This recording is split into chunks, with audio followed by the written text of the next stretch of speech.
December আমাদের শহীদ বুদ্ধিজীবী দিবস। আর ঠিক এই আবহেই বাংলাদেশে ভয় আবার কথা বলছে।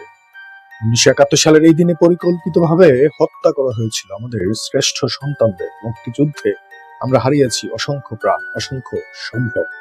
আজ গভীর শ্রদ্ধা জানাই সেই সকল শহীদদের। আর একই সাথে শ্রদ্ধা জানাই সুদানে শান্তিরক্ষী মিশনে নিহত 6 জন বাংলাদেশি সেনাকে। এই সুখের রেশ কাটতে না কাটতেই একদিন আগে গুলিবিদ্ধ উসমান হাদি। এই গুলির ঘটনা বাংলাদেশের রাজনীতির অঙ্গনে তৈরি করছে অনিশ্চিত এক আগামীর। এই মুহূর্তে তিনি হাসপাতালে মৃত্যুর সঙ্গে লড়ছেন। অবস্থা আশঙ্কাজনক।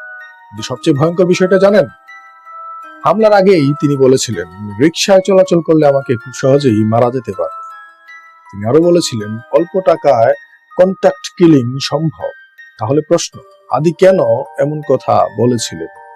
তাহলে কি তিনি আগেই কিছু বুঝতে পেরেছিলেন? এটা শুধু কাকতালি, নাকি বাংলাদেশে একটা ভয়ঙ্কর খেলা অলরেডি শুরু হয়ে গেছে? আপনার কি মনে হয়, এটা কি শুধুই পূর্বাভাস, নাকি ভয়ঙ্কর কোনো বাস্তবতার শুরু? মন্তব্যে লিখুন। ফুল ভিডিও আসছে শীঘ্রই। সাবস্ক্রাইব করে পাশে থাকুন। ধন্যবাদ।